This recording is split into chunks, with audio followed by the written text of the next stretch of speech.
and thank you for tuning in to this edition of Now in ENC. And today I have Thomas Quigley from Joy Soup Kitchen with me. Hi, Thomas. How are you?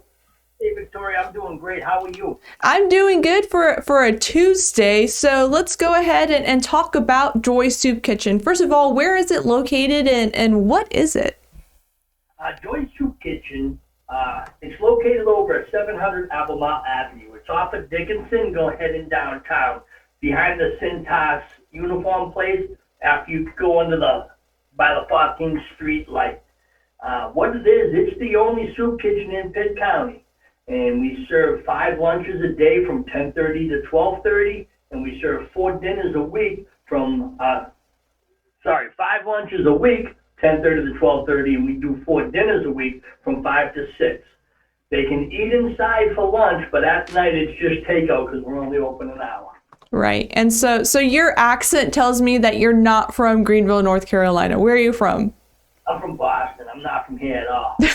And so what brought you over here? And I see you on social media all the time. You love living in Greenville. So what is it about Greenville that is kind of making you stay here and really embrace what happens here in North Carolina? Well, I ended up here because of a woman that I had. So years ago, I was actually running a charity up in Boston for dying children around the world, and it was called No Thanks Needed. And through No Thanks Needed, I had met a family from here, which we became really good friends. And actually 5 years ago, on August 18th, I had a stroke and heart attack in the fire, for the fire department. I was a firefighter, and I was retired. And I moved down here, and her and I just hit it off. But while I was here, because she's a teacher, I needed something to do all day long, and I was helping a church over in Little Washington, and I was at the antique store over on Dickinson and talking to the gentleman who owns that about, too bad you guys don't have a soup kitchen. And he says, there is one, 2 blocks that way. And that was 3 years ago, this coming September, and I've been the volunteer here ever since. I got on the board of directors in January of 2020. The pandemic hit, and because of my paramedic firefighter experience, they kind of threw me to the forefront of it, leading the kitchen. And this past January, I became the chairman of the whole Joy Incorporated. Mm-hmm. What makes you stay? Because you're there every single day, kind of leading the crew. So what is it about Joy Soup Kitchen and what you do there that kind of lights your fire, so to speak? It's 3 years ago, I really, I always liked helping people, paramedic, firefighter. I was in the Marine Corps. And when I got here, one of the things that makes me stay here is I haven't worn long pants in 3 years because it does not get cold in North Carolina. That is why I stay. But this soup kitchen, the first day I worked here, there was a woman running it. Her name was Vicky. And she ended up becoming my best friend down here. So I had her, and I had my girlfriend, now fiance, and they were all I knew. And I saw the dedication and the passion that she had for this place. And through the first year I was here, her and I had dreams of what we wanted to do here. She had a stroke last March 28th, 2020, and she passed away. And I remembered all the promises and all the ideas that we had. And I had already been here for a year and a half, and I got real close with the people of this community. And, somebody had to take the reins, and then COVID hit. And I just decided, we couldn't shut down. We had to do this.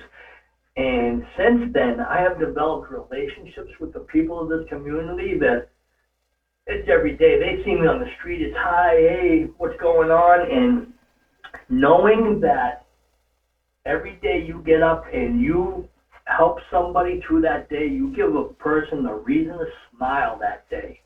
And people ask me what I get paid here. And they're kind of shocked when I tell them that I don't get paid. I work here for free, and I get paid in hugs and smiles. And it's the relationship and seeing how this neighborhood here has changed because of the way we've changed. And I have a model that you feed them like their family, and you treat people with respect. And what you put out is what you get back. And it's just been a great ride so far. And I see there's a lot more that I need to do here and I want to do here to help these people. So I'm in for the long haul now. I bought a house here 2 years ago, and I picked up from Boston, and I came here, and here's where you're stuck with me now. Well, I think Greenville has definitely benefited from having you in the area because I see even though the pandemic has made this feeling of separation, especially since there's CDC guidance and all that stuff, very at the forefront of everyone's mind. And that's kind of what people seem to be feeling. Social media has been a wonderful tool in connecting people and making people feel connected. And I definitely see, that there's a lot of people who, whenever you post or whenever a lot of the restaurant people post, they have this feeling of wanting to support each other in this community. So let's get right into how people out there can help you. And I know that this segment kind of highlights events that people can go to, but the best way to get back to the community and to show support for community and those businesses is by giving back to places like Soup Kitchen. So go ahead and tell people how they can help out Joy Soup Kitchen. Well, thank you. There's a number of ways, and like I said, I'm a volunteer here, and there are 2 paid staff employees here. I actually put a post out the other day looking to hire a third, just in the afternoon, somebody 16, 17-year-olds to help the girls clean up and everything. And nobody's looking for work right now, so we basically run on volunteers. And so people who want to help, they can come volunteer. We need people on Mondays, Tuesdays, and Fridays to help with lunch, and we need Monday through Thursday to help with dinner. We have Wednesday and Thursday lunches. 2 churches actually do that.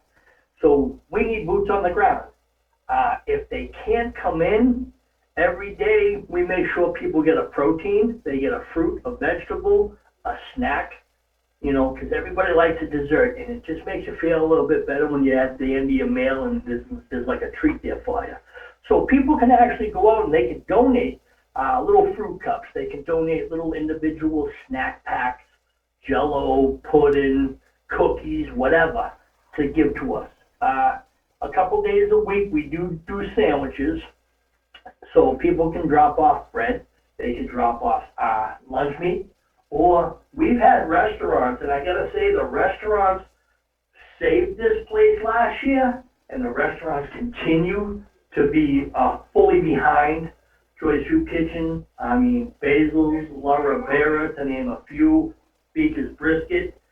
If I need something, those 3 are dead on it. And Jeremy Spenceman from Basil's basically helped save Joy last year because of Facebook. And so back to the point people can help here. We have a website. People can go there, they can donate. We have a Venmo account. I drive around, I got a new van, there's a Venmo sticker right on it. You can scan the van and you can donate to me at a red light. That's perfect. I had a girl on Memorial. We got the van letted up, and at a red light, she was talking me through the windows. And I saw her fall behind me coming up to the next red light, but by the time I got there, I had a Venmo notification. And then she pulled up to me at the next light. She goes, "Hey, I just gave you some money." And I looked at the phone. I go, "Are you so-and-so?" And she said, "Yep, it works." And I got a donation driving down Memorial between 2 red lights. Wow. And it's awesome. Yeah, that is pretty awesome. Now this will be my last question for you, but you have a raffle going on or coming up, or can you tell us a little bit about this raffle? Because there's some really cool prizes that I've been seeing kind of been donated. I have over $4,000 worth of prizes now that I'm going to be raffling off. And it's going to be this Saturday at the Watermelon Festival in Winterville. I'm also going to have all the baskets, try to get them all put together by Wednesday so I can actually do online raffles. People can Venmo me money, and in the Venmo comments write down what what buckets they want their money to go into. I did a post asking people what they would like to win. I was going to go out and buy something and raffle it off. Joe Dyson from Greenville, Big Boy Auto, 2 minutes later said, "I'm giving you a $500 gift card for brand new tires." And it just started coming from there. Sheets has been a huge supporter of a $100 gift card. The restaurants, again, I got 5 different restaurants anywhere from $100 to $300 worth of gift cards that I'm splitting up between 4 baskets. I have cleaning services. I have hair appointments, back rubs, massages. I have everything. And people just in this community just want to help. And they started just stacking it on and stacking it on. So this Saturday, at the Greenville Festival, the raffle tickets are 1 for $5, 3 for $10, or you can get 10 tickets for $20. I'll also be selling Joy's Soup Kitchen t-shirts there, and we'll have one of the spinny wheels with little prizes that kids can win. And the reason I'm doing this is because way back when this building was built, there was a grant to have a clinical service center in the front of this building. And way back when, they offered free medical services here for people. And they did away with that, they went away from that. It's a lot of work, but I need it back because I know the clinic over on this side of town is closing. And people here need services, so the money we raise from this weekend is going towards the $7,500 worth of, I need exam tables, I need blood pressure cuffs, I need everything you see in your doctor's office. And I want to start having this place, instead of Joy's Soup Kitchen, I want this place to be Joy Community Building. The sign is on the side of the building, it's been sitting there for years, and all this has been is the soup kitchen. And we need to be the beacon of the community, and to do that, we need to get people the services they need. I mean, I have a gentleman sitting here today, Access Wireless, giving out free cell phones. She's been here for a month. I've had Pathways for Life coming in, helping people with paperwork so they can get into housing. I have a guy from Medicare coming tomorrow, getting people signed up for insurances. And if we can get all these services, sure, there's going to be people in the area that don't need them, that's going to take advantage of it, and that percentage is very small. I'm thinking about what about the 90% of people that do need it. And this, I believe, is a community thing. And some people tell me that keeping people down by giving them free stuff. But the way I look at it is some of these people are old and they can't get these things anymore. And one thing I have learned by the South is there's a lot of religion down here and a lot about love thy neighbor and this and that. And I got to tell you, this community has risen on that occasion, and it's been really awesome. And to see the change in this neighborhood, to see the way the people come in here now. 3 years ago, some days it was like a prison cafeteria in this dining room. The other day, sitting here, we just got new floors in, and the people came in and they sat down, and they felt proud of their own building, and new paint on the walls, new floor, and it gives people the feeling that they're the same as everybody else. They can come in and they can get a fresh meal, they can get a healthy meal, and they can come in, they can get out of the elements, sit in the air conditioner for 2 hours a day, and know that somebody appreciates and cares about them. And that's what we need to do, and that's what I'm hoping to continue. Mm-hmm. Well, thank you, Thomas, for joining me on this edition of Now in ENC. Your message and everything that you do continues to inspire me, and all the people involved continue to inspire me. I hope anyone who's hearing this can also be inspired by the love that is definitely present in that building and what everyone does there. Again, thank you for everyone who's tuning into this edition of Now in ENC. You can find all the information about the raffle and how you can help out within the article that's attached to this video. Thomas, thank you so much. I hope you have a wonderful Tuesday, and everyone who's watching, I hope you all have a wonderful week as well. Victoria, thank you very much for having me on here and helping me spread the word of joy. Of course. All right. Goodbye, everyone.